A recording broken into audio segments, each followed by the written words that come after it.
आप सभी को जोहार। ये जोहार झारखंड सीरीज़ का वीडियो जो हम चला रहे हैं, इसमें से आज हम डिस्कस करने वाले हैं नागवंशी शासकों के बारे में। पिछले वीडियो में जो हमने देखा था, वहाँ हमने समझा था कि नागवंशी शासन की शुरुआत हो गई थी और कैसे फणी मुकुट राय जी इसके पहले शासक बन गए थे। आज हम इसके आगे की कहानी समझेंगे और आज लगभग हम कोशिश करेंगे कि आज पूरी तरह से हम जो आखिरी शासक हुए चिंतामणि शरणनाथ शाहदेव, वहाँ तक हम समझ लें। तो हुआ क्या कि पहली सेंचुरी में हमने देखा कि फणी मुकुट राय जी नागवंशी शासक बने। उसके बाद उन्होंने सुतियांबे को अपनी राजधानी बनाई और सुतियांबे में उन्होंने एक सूर्य मंदिर का निर्माण भी कराया।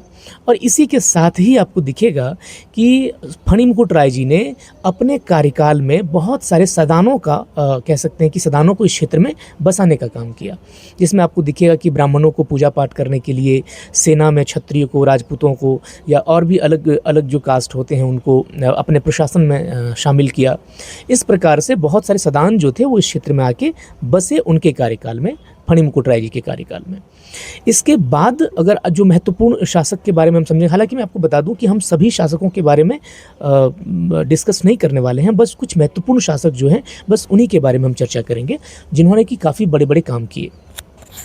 अब जो महत्वपूर्ण शासक इसके बाद आते हैं वो है चौथे शासक, जिनका नाम है प्रताप राय। जो प्रताप राय हैं, इन्होंने जब शासन की शुरुआत करी तो सबसे पहला काम इन्होंने किया कि इन्होंने राजधानी का शिफ्टिंग किया। राजधानी जो अभी हमने बताया कि सुतियांबे था, जब बनाया गया था फणी मुकुट राय जी के द्वारा, वहाँ से उन्होंने राजधानी को हटा के और चुटिया को बनाया गया। चुटिया जो उन्होंने एक आधुनिक शहर के रूप में उस समय बसाया, जहाँ पे सारी सुख सुविधाएँ थी, जहाँ पे सारी सुरक्षा के इंतज़ाम थे। उस हिसाब से एक शहर बसाया गया था। आज भी बहुत सारे ऐसे शहर बसाए जाते हैं। उस प्रकार से एक शहर बसाया गया चुटिया, जहाँ पर उन्होंने अपनी राजधानी शिफ्ट की, यानी कि नागवंशी किंगडम का राजधानी चुटिया बना प्रताप राय के दौरान। और फिर आपको दिखेगा कि प्रताप राय का नाम इस चीज़ के लिए भी बहुत जाना जाता है कि उन्होंने भी बहुत बड़ी संख्या में सदानों को उस आधुनिक शहर में बसने के लिए प्रोत्साहित किया या आमंत्रण दिया, कहिए, बोला कि आइए और इस आधुनिक शहर में बसिए। और बहुत सारे सदान आपको दिखेगा कि उसके बाद यहाँ पे बसेंगे। और अगर हम प्रताप राय के बाद आगे बढ़ें, तब हमें दिखाई देता है जो 22वें शासक हुए, जिनका नाम था महाराजा गजघंट राय। गजघंट राय जो हुए, उन्होंने आपको दिखेगा कि उनका एक महत्वपूर्ण योगदान ये रहा कि उन्होंने महामाया मंदिर का निर्माण कराया था हापा मुनि गाँव गुमला में। और वहाँ पे उन्होंने एक महाराष्ट्रियन पंडित को रखा था, जिनका नाम था हरिनाथ। और आपको दिखेगा कि वो जो हरिनाथ थे वो गजघंट राय जी के गुरु भी थे। इसके बाद आपको दिखता है कि जो महत्वपूर्ण शासक बने, उनका नाम है महाराजा भीमकर्ण। और भीमकर्ण के बारे में कुछ महत्वपूर्ण बातें ऐसी हैं कि इन्होंने भी राजधानी की शिफ्टिंग करी थी। तो अभी तक राजधानी कहाँ थी? वो चुटिया थी, जो कि प्रताप राय ने बनाई थी। उसके बाद आपको दिखाई देगा कि जब भीमकर्ण आते हैं तो इन्होंने अपनी राजधानी चुटिया से फिर ट्रांसफ़र करके खुखरा बनाया, जो खुखरागढ़ आज रांची ज़िले में स्थित है। तो खुखरा बनाया भीमकर्ण ने, जो कि 28वें शासक हुए। और उनके बारे में एक और जानकारी हमें मिलती है जो कि दर्ज है, कह सकते हैं, नागवंशी इतिहास में। और वहाँ पे यह है कि इनकी यानी कि नागवंशियों की युद्ध हुई थी रक्सेलों के साथ।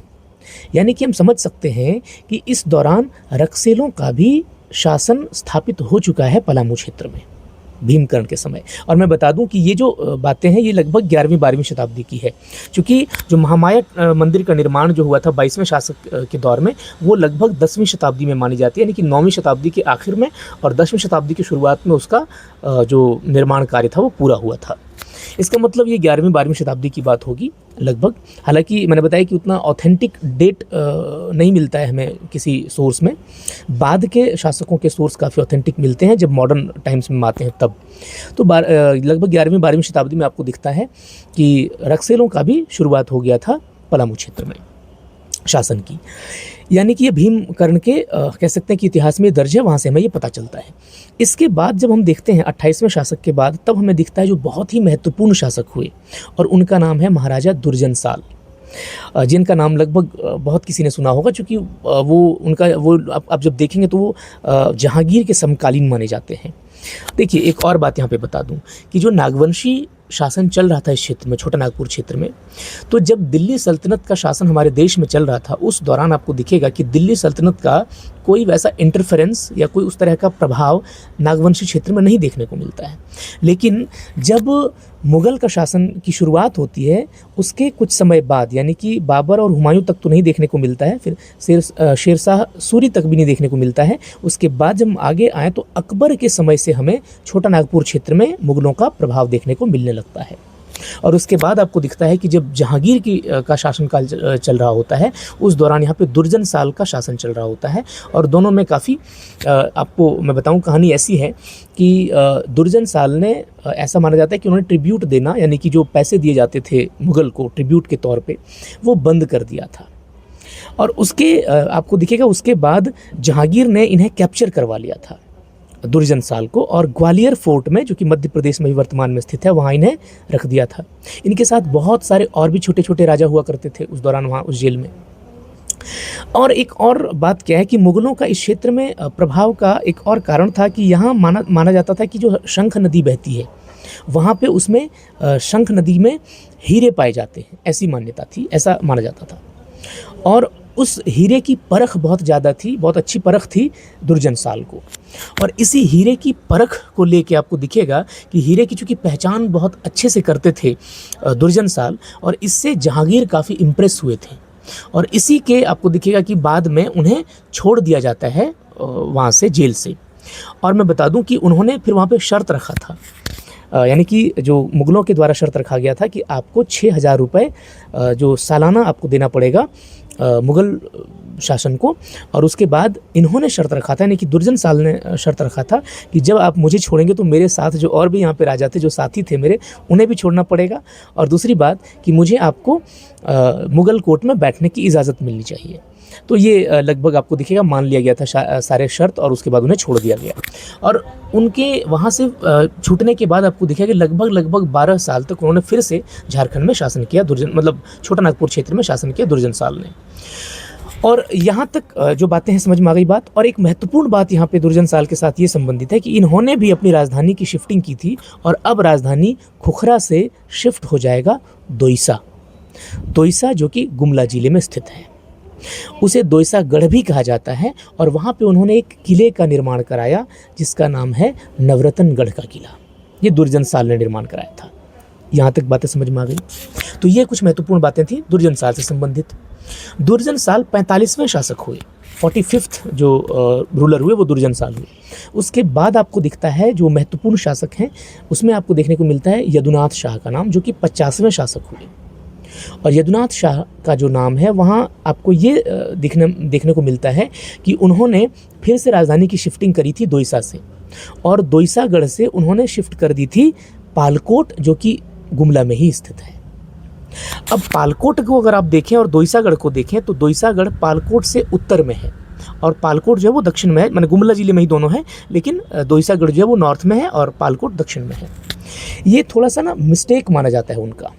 क्यों माना जाता है मिस्टेक? क्योंकि इसी दौरान अगर आप देखें तो मराठों का काफ़ी ज़्यादा प्रभाव देखने को मिलता है, और मराठे काफ़ी मजबूत थे इस दौरान। और मराठा जो थे वो अलग अलग क्षेत्रों में आक्रमण कर रहे थे, और आपको दिखेगा कि इसी समय वो बंगाल पे पहली बार आक्रमण करेंगे। और जब कोई महाराष्ट्र, मध्य प्रदेश और छत्तीसगढ़ तरफ से मराठा का वो क्षेत्र से बंगाल की तरफ कोई अगर आक्रमण करेगा तो आप समझिए कि बीच में झारखंड आएगा। और उसी समय आपको दिखेगा कि पालकोट उनके रास्ते में आ जाता है, और पालकोट को रौंदते हुए मराठे आगे निकल जाते हैं बंगाल की तरफ। तो ये मिस्टेक माना जाता है कि अगर दोईसागढ़ शायद राजधानी रहता तो ये झेलना नहीं पड़ता यदुनाथ शाह जी को। इसके बाद जो महत्वपूर्ण बात आपको दिखाई देता है वो दिखाई देता है, जो शासक बनते वो हैं जगन्नाथ शाह, जो कि आपको दिखेगा कि जो तीसरे लास्ट शासक हुए जगन्नाथ शाह जो थे उनके कोई भी वंशज नहीं थे, यानी उनका कोई पुत्र नहीं हुआ। और उसके बाद आपको दिखेगा कि उनके भतीजे जो हैं, जिनका नाम था उदय प्रतापनाथ शाहदेव, वो बनते हैं राजा। हालांकि उसमें काफ़ी कुछ अंतर्कलह थी, उसके बाद फिर वो फाइनली जाके राजा बनते हैं बाद में। और एक यहाँ इंटरेस्टिंग बात बता दूं कि जब जो जगन्नाथ शाह जी की मृत्यु हुई थी वो साल था 1869 की, और 1866 में पैदा हो गए थे ये उदय प्रतापनाथ शाहदेव। अब समझिए कि 1866 में पैदा हो गए थे उदय प्रताप नाथ शाहदेव, लेकिन जगन्नाथ शाहदेव की कोई पुत्र नहीं थे और उनकी मृत्यु हो जाती है 1869 में। तो महज 3 साल के थे उसमें उदय प्रताप नाथ शाहदेव। इसीलिए आपको दिखेगा अब कौन राजा बनेगा, तो राजा तो बन जाते हैं उदय प्रताप नाथ शाहदेव, लेकिन उसमें ये माइनर थे, बच्चे थे। इसीलिए क्या हुआ कि उस दौरान को कहा जाता है कोर्ट ऑफ वार्ड, यानी कि 1870 से 69 में जब उनकी मृत्यु होती है तब आपको दिखता है कि कोर्ट ऑफ वार्ड का दौर चलता है।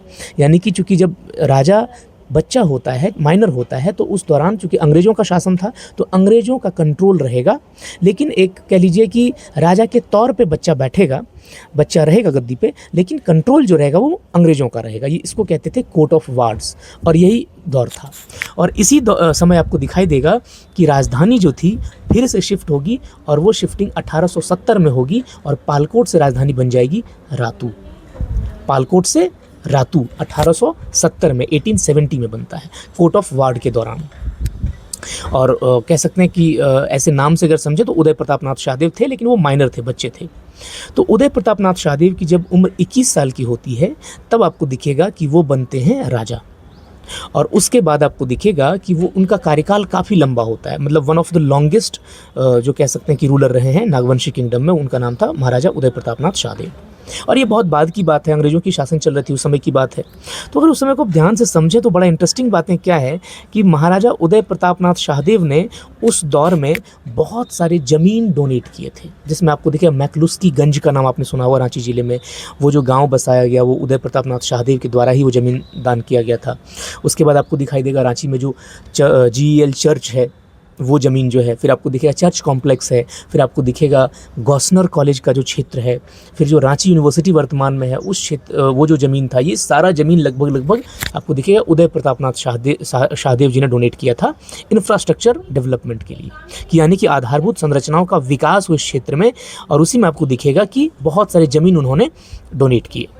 तो ये और एक और इंटरेस्टिंग बात यहाँ पे ये है कि 1899 में महाराजा उदय प्रताप नाथ शाहदेव ने ही रातू किला का निर्माण की शुरुआत करी थी, और जो कि 1901 में बन के तैयार हुआ था।